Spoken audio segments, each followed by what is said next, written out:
Welcome to this lecture number 24 on this course on eukaryotic gene expression, basics and benefits.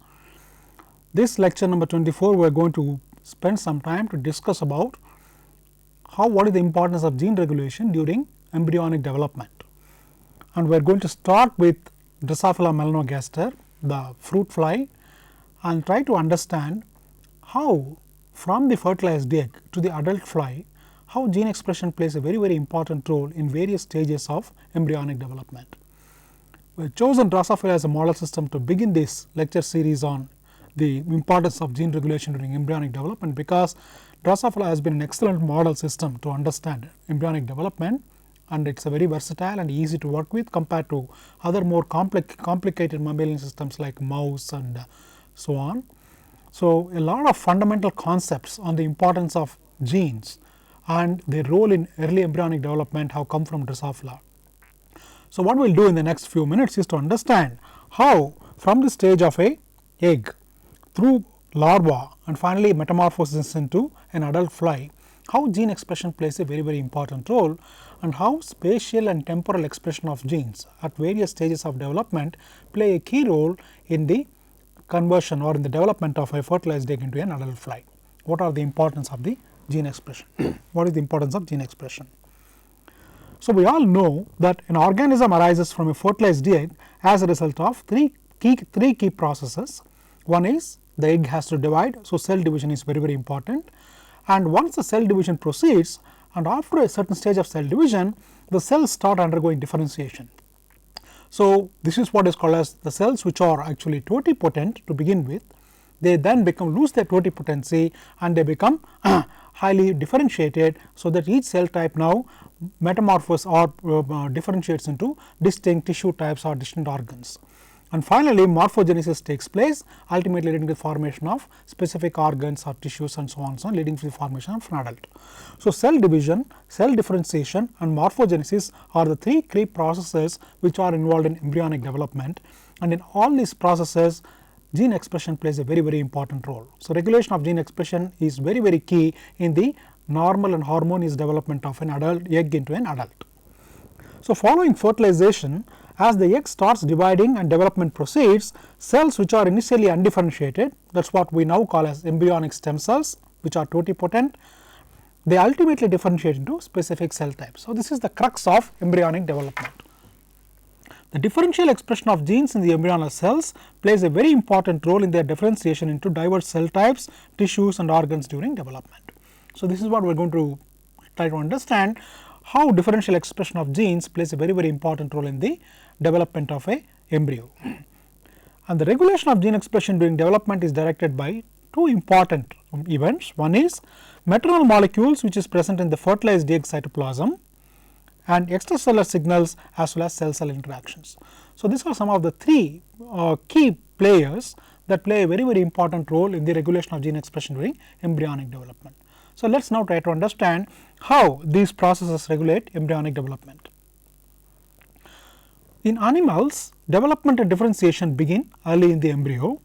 First, the basic body plan is established. When I say basic body plan, the anterior-posterior axis, dorsal, ventral and so on and so forth. So, the major axes are established, and then gene regulation during embryonic development will be studied in a number of model organisms which are such as Drosophila melanogaster, Caenorhabditis elegans which is a worm, zebrafish, mouse and so on. Now, we can also study it in humans now. So, among all these organisms, I chose Drosophila melanogaster to understand the importance of gene regulation during development, because a lot of work initially was done in this organism, and it is an excellent model system for understanding gene regulation, and many of the genes which were discovered in Drosophila to be involved in the regulation of gene expression during embryonic development were later found to be present in other organisms as well, including mouse and humans. So, Drosophila played a very important role in understanding the role of gene expression in the early embryonic development. So, what I am going to do in the next few minutes is to introduce a key concepts and some very important examples of how differential regulation of genes play an important role during embryonic development. So, we know that from the fertilized egg you have a series of events that ultimately leads to a larva and then to a pupa, and then finally the larva metamorphoses into a fully developed adult fly, which contains 3 segments, the head, thorax and abdomen, and a pair of wings which has a bilateral symmetry, a segmented body that is divided into head, thorax and abdomen. So, what we will try to understand in the next few minutes is to what are the key events or how gene expression plays an important role in the development of this larva, this egg into an adult fly. After fertilization, the diploid zygotic nucleus in the case of Drosophila, the zygotic nucleus undergoes about 10 rapid cleavages. The very important thing about this cell division is that the karyokinesis or the division of the nucleus is not followed by cytokinesis. So, this ultimately results in an embryo which is actually called as a syncytium because it is a single cell with multinuclei. So, only the nuclei divides, but each nuclear division is not accompanied by cytokinesis, and therefore, the nucleus are free floating in the single cell. So, as a result of these 10 rapid cell divisions, you get a multinucleated cell. After about 8 cleavages, about 256 nuclei are formed, and then slowly this nuclei start migrating towards the periphery of the embryo. So, you have a nucleus which divides, so you have a multinucleated stage, and soon this nucleus starts migrating towards the periphery of the egg, and about 90 minutes after fertilization, most nuclei have reached the periphery, and these nuclei then undergo 3 more cleavages, and finally the plasma membranes partition these about 6,000 odd nuclei into separate cells at the 13th division. So, till the 13th divisions we have a multinucleated egg, and then the cytokinesis takes place, the cell membrane is plasma membrane is partition of the nuclei, and this is the time the basic body plan, that is which embryo part has to become an anterior end, which embryo has to become posterior end, dorsal and ventral axis, as well as the segmental identity, all these things get established. So, when the nuclei reach the periphery, they are still totipotent, but immediately after the cellularization, the nuclei lose their totipotency and are destined to differentiate into specific tissues in the adult fly, and the location of each nucleus in the embryo determines the fate. So, this is where the maternal effect genes or the genes which are expressed during the oocyte during the oocyte development and are deposited in the egg cytoplasm play a very important role in the early embryonic development, and the fate of the nucleus is actually depends on which region that nucleus has migrated, and along with the cytoplasm present in that region actually determines what is the fate of this nucleus and what is destined to become. So, to quickly cover what exactly happens, soon these cells undergo differentiation, form specific organs, and a worm like larva hatches which eats, grows, and finally undergoes molting, and then goes to a pupal stage and then the pupa finally undergoes metamorphosis, and an adult fly emerges with head, thorax and abdomen, a pair of wings and legs. So, what we will now do in the next few minutes to understand what are the key molecular events that actually takes place in this entire metamorphosis of a larva into a fly, and also during the early embryonic development. How are the dorsal ventral regions determined, how are the anterior posterior axes are formed, and what are the genes that play a very key role in determining all these structures at during the embryonic development. So, what are the molecular events that are involved in the early embryonic development is what we are going to discuss. Now, what is important is gradients of maternal molecules in the early embryo control the axis formation. Cytoplasmic determinants which are already present in the unfertilized egg, encoded by the mother's maternal effect genes, also known as the egg polarity genes, encode proteins or messenger RNAs that are placed into the egg while still in the mother's ovary. This is a very important aspect. So, there are what are called as the maternal effect genes or egg polarity genes. These genes are transcribed during the oocyte development in the ovary, and the messenger RNAs from these are actually deposited in the cytoplasm. Some of this messenger RNA deposited in the anterior end, some of the mRNAs are present in the deposited in the posterior end, and sometimes there is a gradient of this messenger RNAs along the anterior posterior axis or the dorsal ventral axis, and this gradient or this specific localization of this messenger RNAs in the egg cytoplasm plays a very important role in determining the anterior posterior axis or the dorsal ventral axis. So, one group of maternal effect genes establish the anterior posterior axis of the embryo, another set of maternal genes establish the dorsal ventral axis. So, the key point that we would like to emphasize here is that transcription of genes in the oocyte during development in the ovary, the genes known as the maternal effect genes or egg polarity genes. These are transcribed even in the ovary in fact by the nurse cells, and then these messenger RNAs are transported into the oocyte through what are called as cytoplasmic bridges, and this differential localization of this messenger RNAs during the oocyte development plays a very important role in determining the body plan of the adult fly during development. How do you demonstrate that this actually happens? In fact, when you have female flies which have mutations in these maternal effect genes, they appear phenotypically normal, nothing happens, but their offspring have lot of mutant phenotypes, indicating that these maternal effect genes play a very important role in the normal development of an embryo.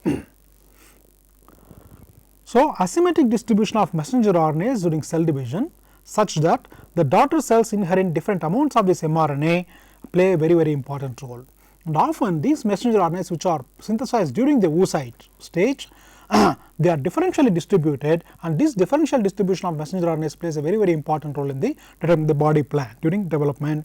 And this the cartoon just shows you that many of these messenger RNAs are uniformly distributed before fertilization, but they undergo redistribution to specific regions immediately after fertilization. So, depending upon what kind of mRNAs are present in which region of embryo, that particular region either develops into an anterior end or posterior structures or dorsal or ventral structures. Now, what are these mRNAs? What are these maternal effect genes, or what are the messenger RNAs code for maternal effect genes, and why are they so important? Why is their distribution so important? These messenger RNAs which comes from the maternal genome often encode RNA-binding proteins or cell signaling molecules or transcriptional activators or repressors. That is why their distribution becomes very important, because when they get translated after fertilization, the proteins which are encoded by them are either RNA binding proteins or important cell signaling molecules, or they could be transcriptional activators or repressors. That is why they play a very important role in the embryonic development. All these aspects I am telling are very complicated processes, but the way I have organized this lecture is not to tell you everything about Drosophila embryonic development, but just take a few selected examples which I found very interesting or easy to understand, so that you will appreciate how differential regulation of gene expression plays a very important role during Drosophila embryonic development. To understand the importance of these maternal RNAs and the distribution of these messenger RNAs inside the egg, let us now just take an example of a particular gene known as bicoid, and how the messenger RNA and protein coded for this bicoid play a very important role in the embryonic development. Let us try to understand this. Now, what is bicoid? As I said, bicoid is an egg polarity gene. The mothers defective in the bicoid produce embryos lacking the frontal half of their body. So, they do not have anterior structures.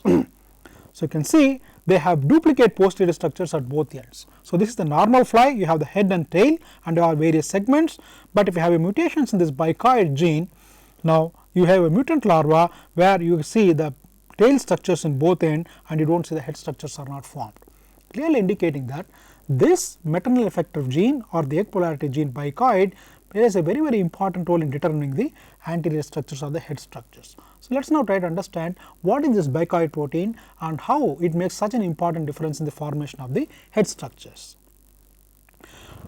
The bicoid gene product is concentrated at the anterior end of the fly embryo. You can see here, this is the localization of the bicoid messenger RNA in the egg before development in the unfertilized egg, and this bicoid gene, as I told you, is very essential for setting up the anterior end of the fly.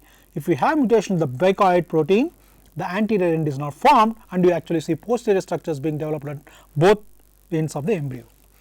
The gradients of other proteins determine the posterior end and the dorsal ventral axis. So, the bicoid is responsible primarily for the anterior structures, and there are other proteins like bicoid which actually play an important role in the determination of the other structures.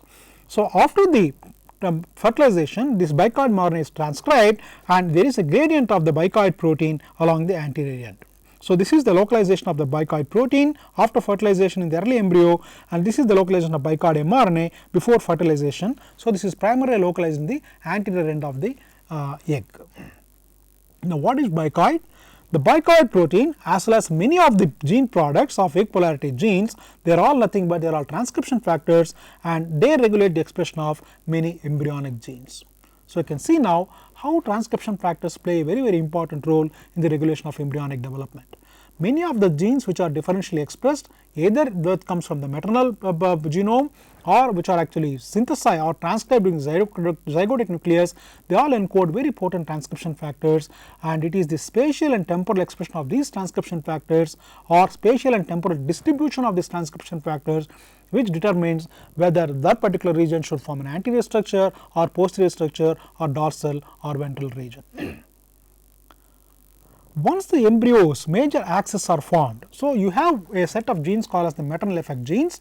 Some of them are present at the anterior end or posterior end or dorsal ventral axis, and by the coordinate action of these maternal effect genes, this axes or major axes are formed, and once these axes are formed, then another set of genes known as the segmentation genes play a very important role. So, the expression of the segmentation genes follow the or the expression requires the maternal effect genes. So, first the maternal effect genes are expressed, or the maternal effect gene products are first made, and these maternal effect products, which are all transcription factors, now activate what is called the zygotic transcription or the expression of the zygotic genes, and the segmentation genes are now transcribed, and there are actually about 3 sets of segmentation genes that play a very important role in determining the body plan of Drosophila melanogaster. These are called as gap genes, pair role genes, segment polarity genes. Again, these are expressed very sequentially during the embryonic development. So, you have first you have the maternal effect genes. These messenger RNAs are synthesized by the oocyte and deposited in different regions of the embryo, and the expression of these or the products of these maternal effect genes, most of them are transcription factors. They now turn on the expression of the segmentation genes. There are about 3 different types of segmentation genes known as gap genes, pair role genes and segment polarity genes, which then take over the further development of the embryo. Now, what are these genes?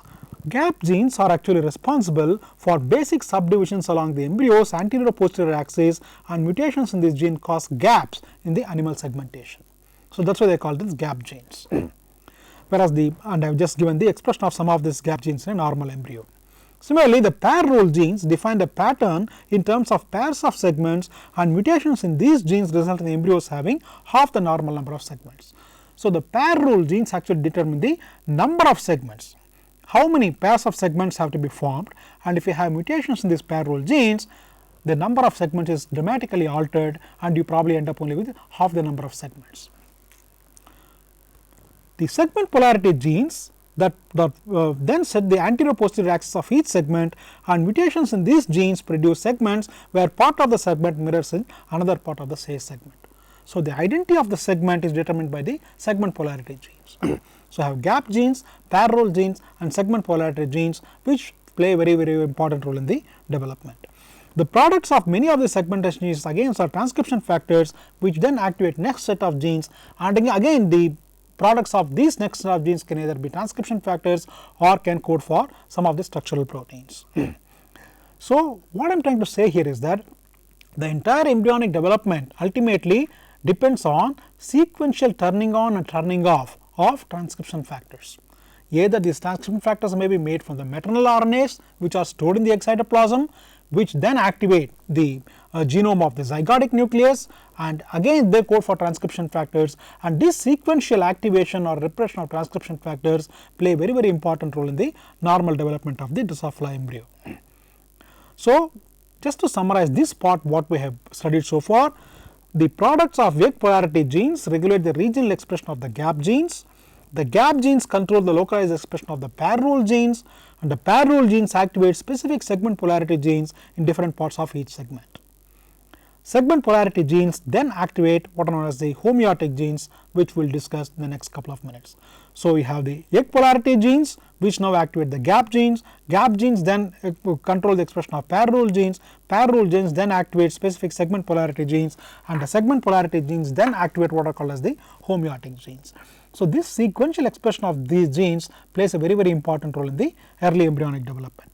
So, what is this? So, there is what is called as a hierarchy of gene expression or gene activation. First, the maternal genes are activated, then the segmentation genes of embryo are activated, especially the gap genes are activated first, followed by pair role genes and the segment polarity genes, and these segment polarity genes then activate the homeotic genes, and these homeotic genes then activate other genes of the embryo. So, this hierarchy of gene activation plays a very important role in the development and differentiation of the embryo. What are homeotic genes? We have discussed some of these homeotic genes in our early lectures when we discussed about some of the structures of the DNA binding domains of various transcription factors and how a helix turn helix motif called as a homeobox plays a very important role in the development, and at the time we had actually said we will discuss more about these homeotic genes during development when we talk about earlier embryonic development.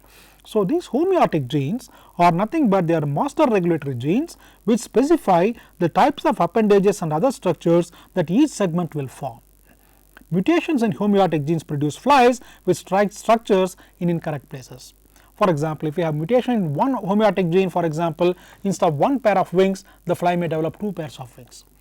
Or if you have mutation in another homeotic genes, instead of antenna protruding from the head, you may have legs protruding from the head. So, these genes are actually our master regulators which control the entire differentiation program of that particular segment. So, if you have mutations in these genes, the entire organ identity can be transformed.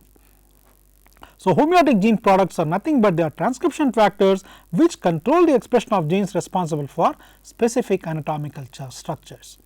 So, there is certain homeotic genes which control the wing formation, or others control the leg formation or antenna formation, and so on and so forth. So, some of the examples are, for example, homeotic genes control where antenna should form or where legs should come out, and so on and so forth. So, homeotic genes are very important, and they are the final players in the sequential activation of genes, and the segment polarity genes which are expressed, they are the ones then activate these homeotic genes, and then the homeotic genes take over and then determine which organs or which anatomical structure should be formed in which segment. So, homeotic genes of this Drosophila possess a 180 nucleotide sequence known as the homeobox, and this homeobox encodes a 60 amino acid region called as the homeodomain that functions as a DNA binding domain. Again, as I said earlier, we had discussed about this homeodomain in some of our earlier lectures when we discussed about the DNA binding domains of various transcription factors like the helix turn helix, zinc fingers, leucine zippers, and so on and so forth. And this helix turn helix is actually resembles a helix turn helix of a prokaryotic repressors. The helix turn helix basically, or the homeodomain, actually consists of 3 alpha helices in which the helix 2 and helix 3 actually form a helix turn helix motif which is similar to those present in the prokaryotic DNA binding proteins such as the lambda repressors. Okay. So, among the various DNA binding motifs that we had discussed earlier, the helix turn helix motif is also present in some of the prokaryotic repressors, whereas other DNA binding motifs like zinc fingers and leucine zippers are present only in the eukaryotes. You do not see these motifs in any of the prokaryotic transcription proteins. So, these homeotic genes, the products of the homeotic genes are transcription factors, and these transcription factors are characterized by the presence of a very unique domain called as a homeodomain, which is nothing but a 60 amino acid region that contains 3 alpha helices, helix 1, 2 and 3, and it is this homeodomain which actually interacts with specific DNA sequences, and these homeotic proteins are nothing but sequence specific DNA binding proteins and transcription factors. So, there are a whole number of homeotic genes in the Drosophila, and even broadly they are categorized into 2 different complexes. One is called as an antennapedia complex, another is called as a bithorax complex. And each complex again consists of a series of genes which are labeled, which are named differentially. We will not go to the details of these, we will discuss some of these homeotic genes later stages of this talk. But basically what I would like to say at this time is that these homeotic genes ultimately determine whether that segment should give rise, which segment should give rise to head structures, which segment should form the thorax, and which segment should form the abdomen. So, the genesis of a head, thorax or abdomen from the segments of the after the segment polarity genes have formed these segments and the number of segments have been determined, which segment has to form which structure is actually determined by the homeotic genes. As I said, these homeotic genes are very important. If we have mutations in this structure, abnormal structures are formed. For example, if we have mutations in the ultra bithorax or UBX, you can see the T3 is transformed into T2. Normally the wings actually come from the T2, but now if you have mutation ultra bithorax, the T3 also behaves like a T2, and therefore you see 2 sets of wings rather than 1 set of wings. Similarly, if we have, for example, mutations in another homeotic gene, legs come out of the head instead of antennae. So, the what kind of organs have to be formed, where they have to be formed is governed by the homeotic genes, and that is why they are called as homeotic, because this is all called as homeotic transformation. If you have mutations in these homeotic genes, it results in homeotic transformation, one organ becoming one organ coming out in place of another organ. So, homeotic genes are very important. So, what we'll discuss about the specific homeotic genes and how they regulate gene expression at later stages of this lecture series, but what I would like to now focus is about how the deposition of RNA in different regions of the embryo play a very important role during the early embryonic development.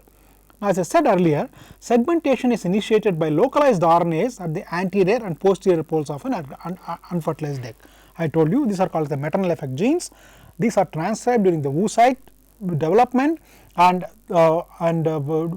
these are actually transcribed by the nerve cells, and the RNAs are actually transported into the oocyte through what are called as cytoplasmic bridges, and where these RNAs are localized in the unfertilized egg plays a very important role in the early embryonic development.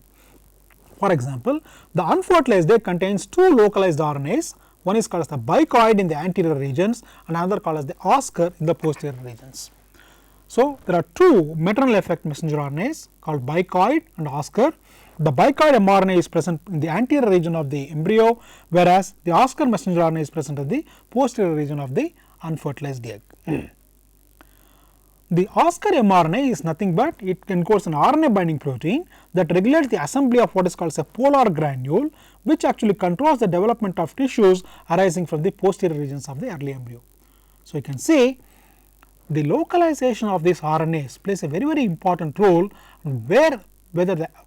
what kind of structure should be formed the anterior end or the posterior end of the embryo. The Oscar mRNA is primarily localized in the posterior region, and this is responsible for the assembly of what are called as polar granules that ultimately controls the development of tissues arising in the posterior region of the embryo. Very elegant experiments have been done to understand the mechanism by which these messenger RNAs like bicoid and Oscar actually function.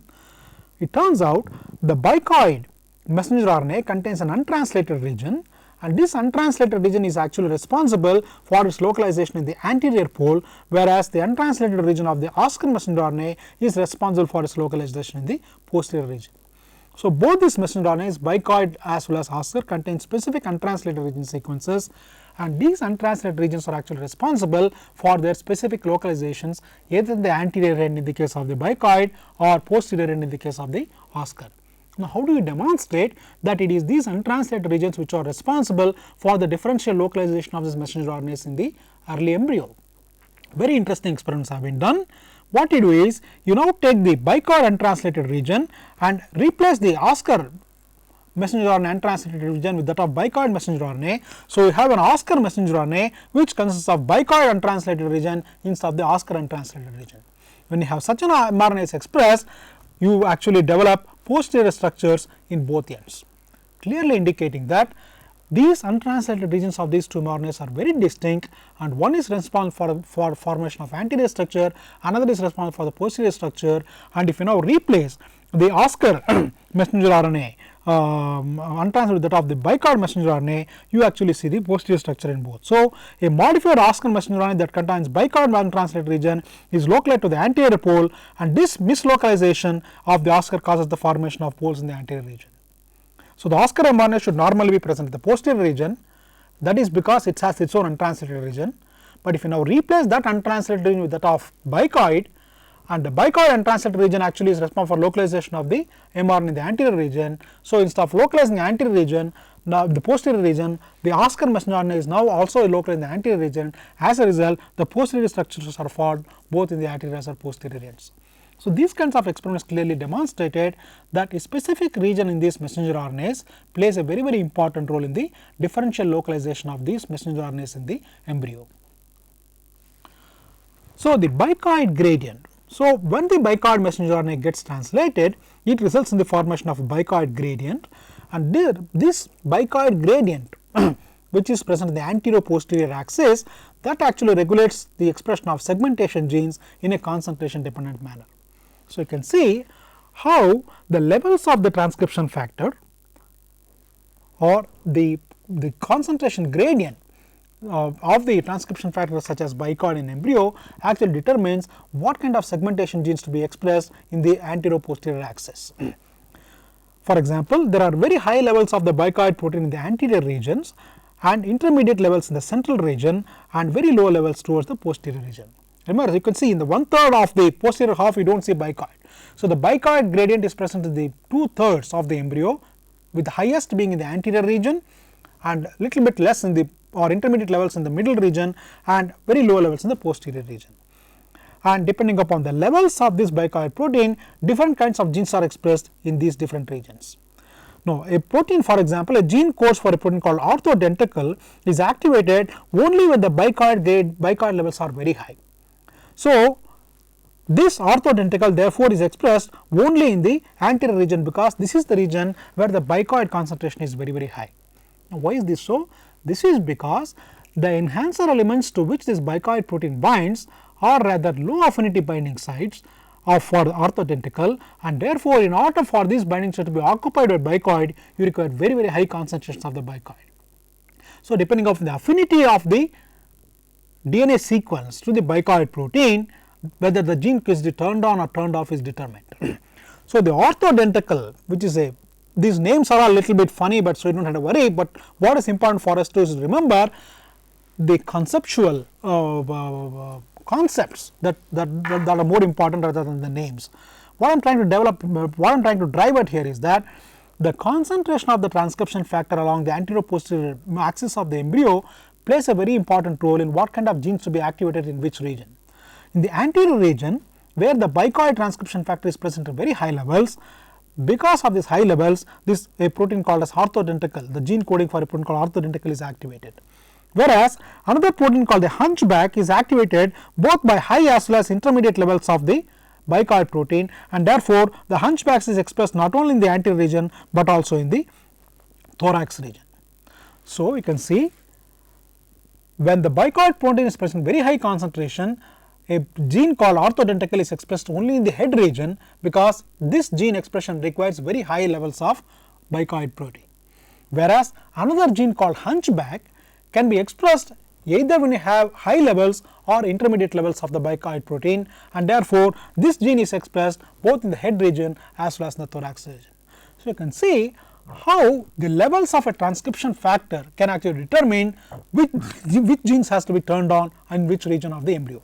That is the point I am trying to develop. You do not have to worry about these names, but what is important is to understand how levels of a transcription factor can differentially regulate the expression of genes.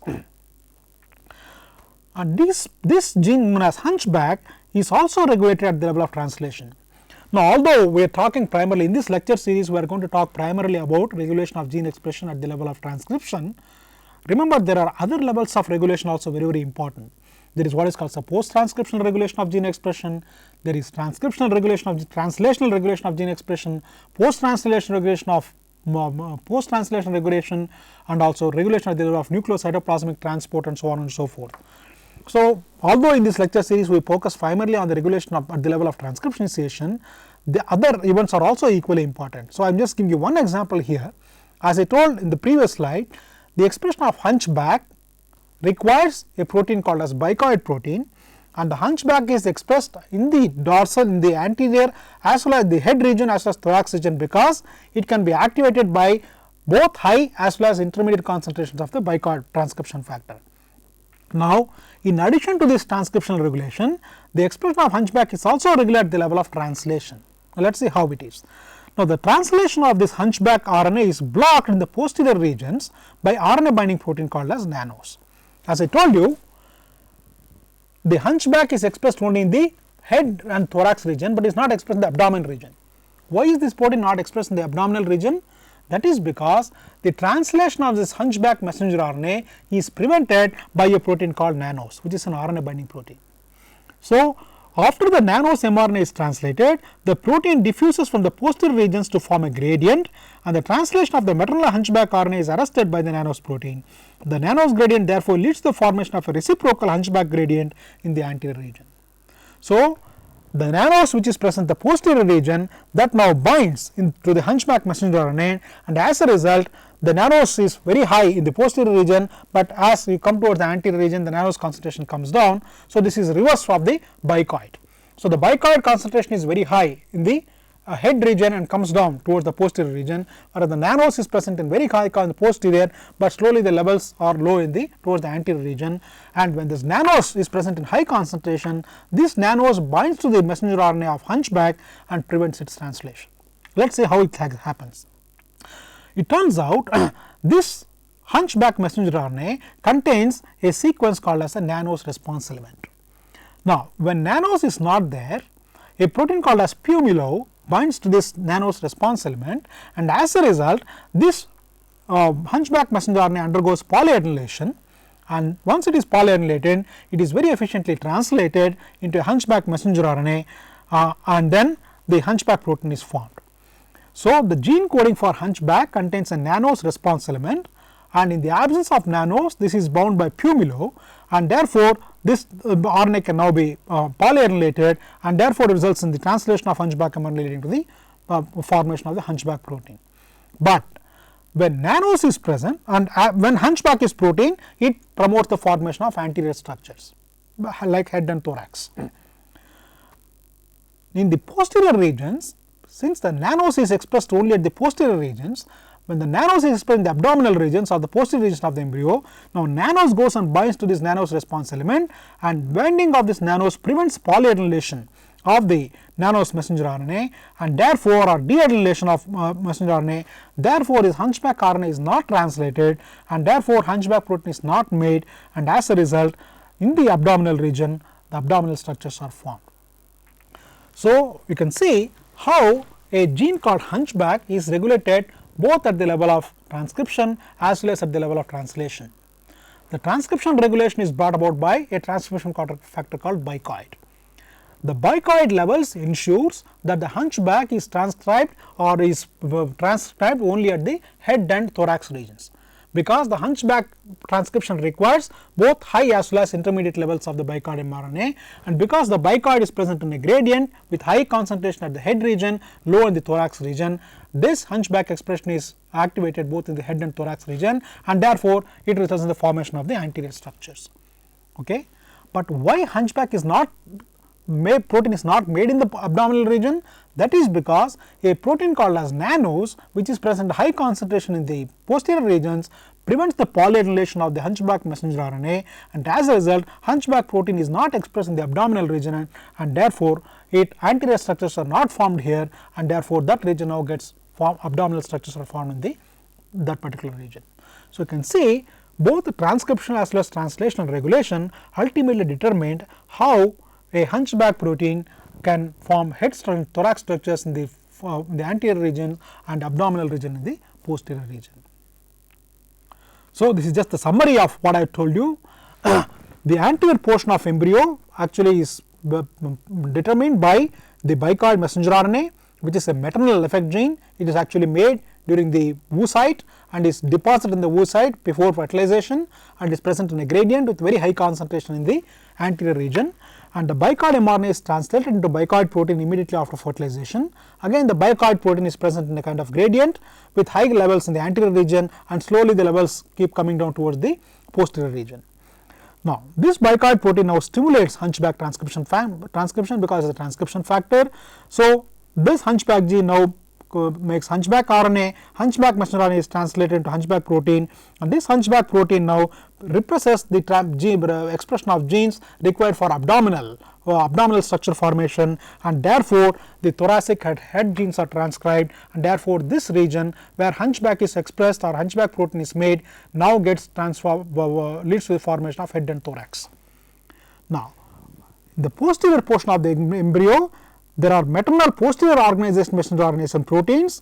They activate the nanos gene. Nanos gene now makes nanos messenger RNA, and this nanos protein now binds to the hunchback messenger RNA and prevents the translation of the hunchback messenger RNA, and therefore in the posterior region head and thorax cannot be formed, and they develop into abdominal structures. So, I am emphasizing this to just tell you how beautifully the differential activation of genes of transcription factors and their the level of binding and the affinity of the transcription factors to their response elements as well as coupled to a translation regulation ultimately determines whether which region of the embryo has to develop into head and thorax and which region has to develop into an abdomen. So, the gradient of the hunchback repressor establishes different limits of the gap gene expression. So, because the hunchback actually now goes and activates the gap genes. High levels of hunchbacks are required for the expression of another protein called transcription factor or KUPL, whereas intermediate and low levels repress the expression of NIRPs and genes. So, hunchback is nothing but a transcriptional repressor. Okay. So, bicoid is a transcription factor which results in the activation of hunchback. Now, hunchback is again a transcription repressor that again regulates the expression of proteins like KUPL, NIRPs and GAINT. And again the expression of these genes depends upon the levels of the hunchback. For example, high levels of hunchback are required for the repression of KUPL, and we know the hunchback is present in very high levels in the head, therefore KUPL is not expressed in the head region, and low levels can repress the expression of NIRPs and GAINT, because therefore as you see from the anterior posterior axis, you can see depending upon the levels of hunchback the expression of KUPL, NIRPs and GAINT is determined. So, the levels of bicoid protein determines the expression of hunchback, and the levels of hunchback determines the levels of expression of proteins like genes like KUPL, NIRPs and GAINT. So, what I am trying to say so far is that it is the spatio-temporal expression of transcription factors or even RNA binding proteins and their sequential expression that ultimately determines the early embryonic development of the Drosophila. Which region has to form the anterior structure, which region has to form posterior structure, and similar factors are also involved in the formation of dorsal and ventral regions. Now, I will give one more example as to how levels of a transcription factor known as dorsal can regulate the expression of 3 other target genes like called twist, rhomboid and SOC. So far we talked about anterior-posterior regions. Now, let us take an example of again how another transcription factor called as dorsal, how that can regulate the expression of 3 different genes called as twist, rhomboid and SOC. Again, the same way the expression of the twist gene requires the highest levels of dorsal protein and because the 5' regulatory DNA or the 5' promoter region of the twist gene consists of 2 low affinity dorsal binding sites. So, in order for the twist gene to be activated, you require very high levels of dorsal protein because the affinity of this binding sites for dorsal is very weak. Therefore, this gene will be activated only when you have very high concentrations of the dorsal. On the contrary, the rhomboid and the SOC genes can be activated either by intermediate levels or low levels of the dorsal protein, and therefore, depending upon the concentration of the dorsal along the dorsoventral axis, if you have very high concentration, the twist gene is activated, intermediate concentration of dorsal will activate the rhomboid gene and low levels of dorsal protein will activate the SOC gene. So, just as we have the bicoid transcription factor levels in the anterior posterior axis, the levels of the dorsal protein along the dorsoventral axis govern which kind of genes are activated along the dorsoventral axis. So, you can see how the gradients of transcription factors in the early embryo determine the subsequent expression of or the sequential expression of genes as development proceeds. Similarly, there is another gene called as Eve. Now, the Eve locus, which actually is responsible for the formation of various segments, each contains about 12 kb of regulatory DNA, and the 5' regulatory region contains 2 enhancers, and these control the expression of what are called as stripes 2, 3 and 7. Now, each enhancer is about 500 base pairs in length, and the 3' regulatory region contains 3 enhancers and these contain the expression of, control the expression of stripes 1, 4 and 6.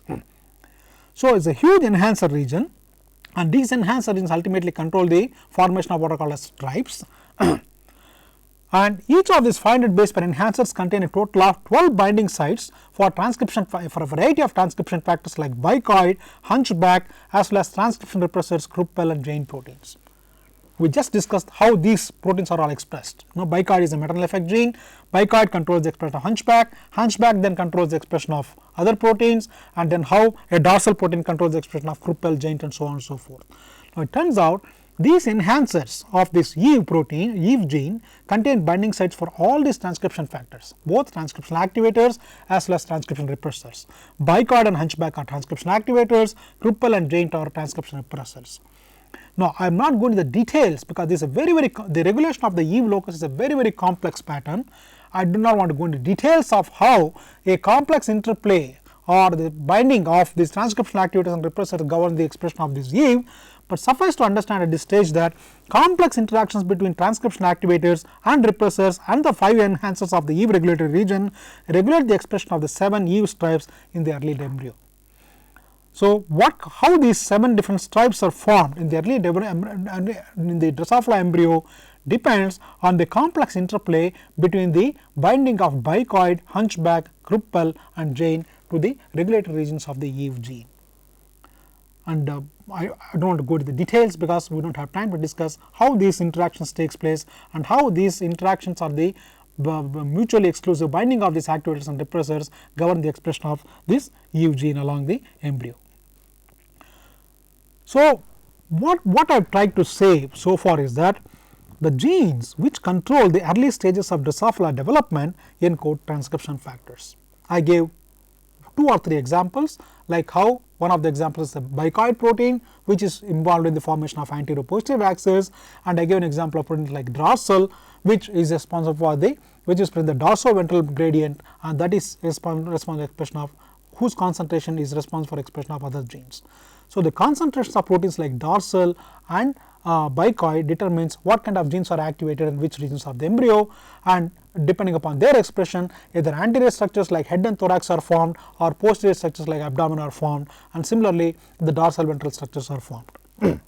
So, at each stage factors in one area of the egg control the synthesis of other factors that in turn define smaller areas. This is the driving principle that I want you to understand. First, the maternal genes are expressed during oogenesis and they act after fertilization.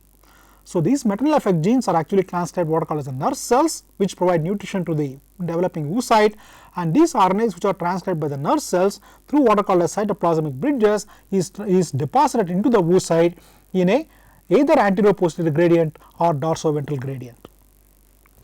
And these maternal genes, they are expressed after fertilization, and these maternal RNAs are again present in a gradient, and the proteins coded by these maternal RNAs are also form a gradient, and depending upon their levels the next set of genes called the segmentation genes are expressed, and these segmentation genes control the number as well as polarity of the genes.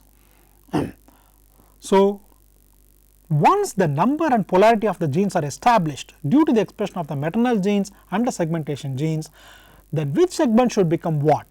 The identity of the segment is then determined by what are called as the homeotic genes. So, you can see the number and polarity of the segments is determined by the maternal effect genes and segmentation genes, whereas the identity of the segment is determined by the homeotic genes, and there is a sequential expression of these genes. First the maternal effect genes express, they in turn regulate the expression of the segment polarity genes, and these segmentation genes in turn regulate the expression of the homeotic genes, and finally the homeotic genes determine which segment has to become head, which segment has to become thorax, and what kind of structures have to come out of this. So, the bicoid mRNA which is a maternal mRNA is actually localized at the anterior end of the egg, and it generates a gradient of protein that extends along the anterior 40% of the egg. Bicoid protein is not present in the posterior region, it is highly concentrated in the anterior region, and then slowly there is a gradient with of bicoid messenger RNA with very high levels in the head region and intermediate levels in the thorax region, but virtually nothing in the abdominal region. And the concentration of the bicoid protein determines the types of head structures that are formed in each region. This is what we discussed in detail, because how hunchback for example, which is required for the formation of head and thorax structures, how the bicoid protein, both high and intermediate levels of bicoid protein are required for the hunchback expression, and the hunchback expression is prevented in the abdominal region because this hunchback messenger RNA cannot be translated in the abdominal region by the presence of proteins like nanos. The nanos messenger RNA localized in the posterior end of the egg generates a gradient of nanos protein that extends along the abdominal region, and the function of nanos is to repress genes whose products interfere with the posterior development. One of the candidate genes which is repressed by nanos is hunchback. So, when hunchback is expressed, the anterior structures like head and thorax are formed, whereas even if hunchback messenger RNA is present in the abdominal region, its translation is prevented because the nanos goes and binds to the untranslated region of the hunchback messenger RNA and prevents its polyanylation, and therefore hunchback RNA cannot be transcribed, and by default now the posterior structures are development and the abdominal regions are formed. So these messenger RNAs like the dorsal, hunchback, nanos, all these proteins ultimately determine the anterior and posterior structures these messenger RNAs which determine the anterior and posterior structures are transferred to the nerve cells and transported through the cytoplasmic bridges into the oocytes. That is why they are called as the maternal effect genes. So genes like nanos and bicoid, they are all maternal effect genes because they are transcribed in the maternal genome by the maternal genome by the nerve cells and then transported into the oocyte before fertilization and are deposited in different regions of the embryo. The bicoid messenger RNA is localized close to the point of entry, while the Oscar and nanos messenger RNAs are transported along the length of the oocyte towards the posterior end. In fact, how these messenger RNAs are transported into the oocyte from the nerve cells itself is a very interesting topic.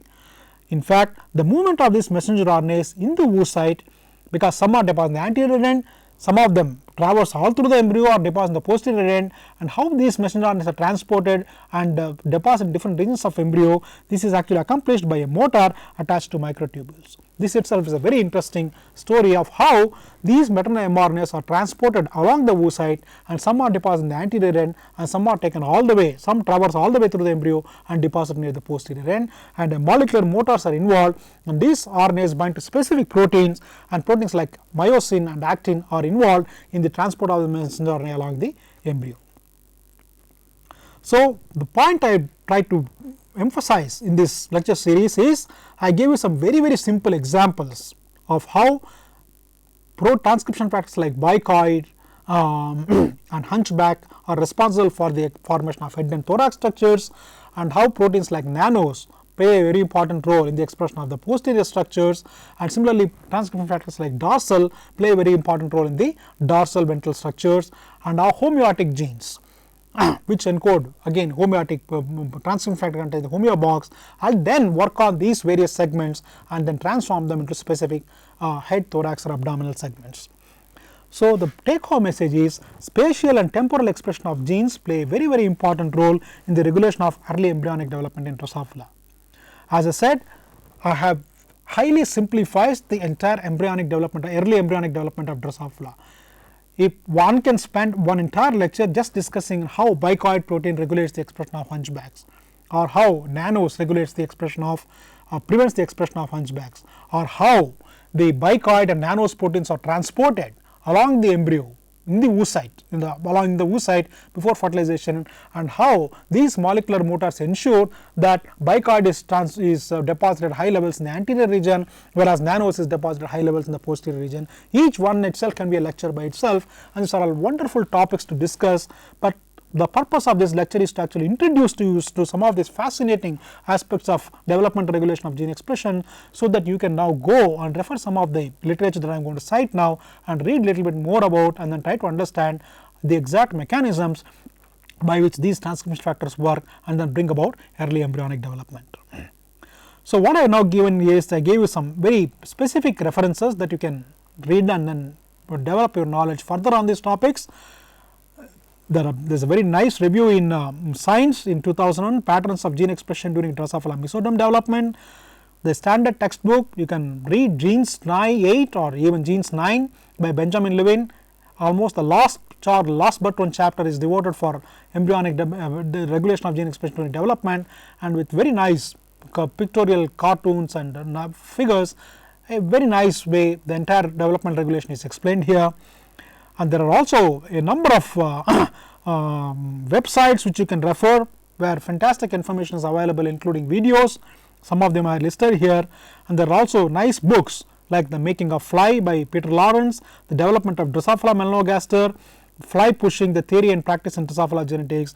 All give wonderful accounts of how differential regulation of gene expression plays a very important role in early embryonic development. So I think I will stop here and I try to convey you a very broad guidelines of how a sequential expression of maternal genes, segmentation genes and then homeotic genes these sequential expression as well as spatial and temporal expression of these genes play a very important role in the and the regulation of embryonic development in Drosophila. And what we will do in the next few classes is, instead of, well, as I said, the purpose of this next 2-3 classes is not to tell you the nuts and bolts of embryonic development, but I am going to take select examples and just to tell you how nicely some of these transcription factors work in conjunction with others, and how the harmonious or the interplay among these various transcription factors play a very important role in the development of the embryonic development. In addition to what I have discussed now, we basically discussed about the expression and localization of transcription factors and transcription pressures. In addition to this, cell-cell contacts, cell-cell interactions also play a very important role. And we have also then discussed how signal transduction pathways, how molecules which are secreted by one cell of the embryo go and interact with specific membrane receptors of the adjacent cells, that leads us in the signal transduction pathways leading to the activation and repression of target genes. This again plays a very important role in organogenesis and morphogenesis and so on and so forth. So, molecule diffusing from one cell, one particular region of embryo, go and activate transcription of genes in other cells of the embryo, and how this kind of signal transduction pathways play a very important role in the embryonic development. So, we will spend maybe another 2-3 hours to discuss some of the fascinating aspects of embryonic development and how differential gene expression plays a very important role. I think I will stop here.